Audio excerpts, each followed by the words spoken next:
पिताजी मिली प्याली प्याली बेटी को मैंने बहुत याद किया। मैंने तुतलाते हुए साक्षी की तरफ देखते हुए बोला। साक्षी ये सुनते ही हंसने लगी। बीते कुछ महीनों में सबसे ज्यादा वीडियो कॉल नीतू ने साक्षी को देखने के लिए की थी। मैं चूंकि बिजी होता था तो 15 दिन में कहीं मुझे मौका मिल पाता था वीडियो कॉल में साक्षी को देखने का। सच्ची पिताजी, हम दोनों ने साक्षी को बहुत याद किया। मैं तो फिर भी काम में लगा रहता था, पर नीतू तो हर दूसरे तीसरे दिन भाभी को वीडियो कॉल किया करती थी। मैंने कहा तो माँ बोली, अब बहू भी खुशखबरी सुना दे तो उसका भी अकेलापन दूर हो जाए। माँ की बात सुन हम दोनों शर्म से लाल हो गए थे। भाभी ने जैसे तैसे बात संभाली और बोली, पिताजी खाना तैयार है। सब खाने के लिए बैठ गए और जब मैंने और नीतू ने सबको खाना परोसा तो सब हैरान हो गए। पिताजी खाना आज दोनों मियाँ बीवी ने मिलकर बनाया है। भाभी हंसते हुए बोली। ये सुनकर सब खुश हुए और सब ने बड़े चाव से खाना खाया। खाने के बाद हमारे लाए हुए तोहफे हमने सबको दिए। सबके लिए कुछ न कुछ था, यहाँ तक कि हम दोनों अश्विनी के लिए भी एक साड़ी लाए थे, जिसे उसने सबके सामने नकली हंसी हंसते हुए ले लिया। पर सबसे ज्यादा तोहफे साक्षी के लिए थे। 10 ड्रेसेस के सेट, जिसमें से एक खास कर उसके जन्मदिन के लिए था। उसके खिलौने के लिए खिलौने, फीडिंग बोतल, छोटी छोटी चुड़िया और भी बहुत सी चीजें। मैं साक्षी को गोद में लेकर उसे उसके गिफ्ट्स दिखा रहा था और साक्षी बस हंसती जा रही थी। रात को सोने के समय मैं साक्षी को अपने साथ ऊपर कमरे में ले आया। रसोई के सारे काम निपटा कर नीतू भी ऊपर आ गई। मैं साक्षी को गोद में लेकर उससे बात करने में लगा हुआ था। नीतू कुछ देर चौखट पर खड़ी बाप बेटी का प्यार देखती रही और फिर बोली, आई एम रियली सॉरी, मैंने आपको बहुत गलत समझा। मुझे लगा था कि ऑफिस के काम में आप साक्षी को भूल गए। नीतू ने सर झुकाए हुए कहा, बेबी नीतू, भूल नहीं गया था, बस अपने प्यार को दबा कर रख रहा था।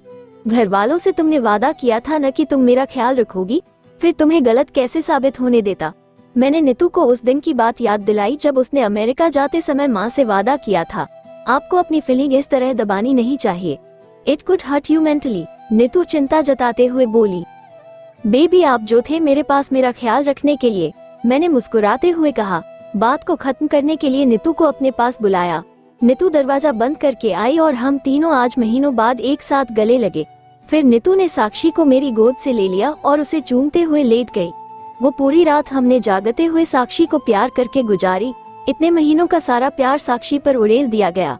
साक्षी को सोता हुआ देखकर हम दोनों ठंडी आहें भर रहे थे। इस तरह से दिन कब निकले और साक्षी का जन्मदिन कब आया पता ही नहीं चला।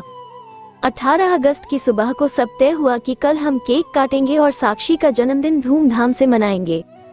ताऊ जी ने गोपाल भैया और मेरी ड्यूटी लगाई कि हम दोनों सारे इंतजाम करें और इधर उन्होंने सारे गांव में दावत का ऐलान कर दिया। मुझे और गोपाल भैया को कुछ करना ही नहीं पड़ा, क्योंकि प्रकाश को एक कॉल किया और उसने सारा इंतजाम करवा दिया। टेंट वाला आया और पंडाल बांधने लगा। हलवाई बर्तन वगैरह सब घर छोड़ गए और कल शाम को आने की बात कह गए। प्रकाश ने बड़े बड़े स्पीकर लगवा दिए और गानों की लिस्ट मेरे पास थी।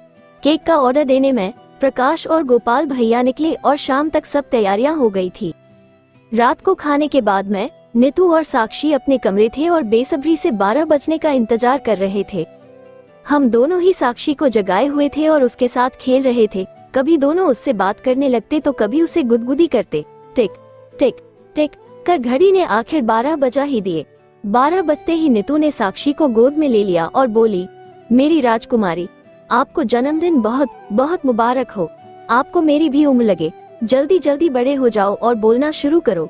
मुझे आपके मुंह से पहले पापा सुनना है और फिर मेरे लिए मम्मी। नीतू ने साक्षी के दोनों गाल चूमे और फिर उसे मेरी गोद में दिया। मेला बेटा बड़ा हो गया, बड़ा हो गया। आऊं ले ले, 1 साल का हो गया मेरा बच्चा।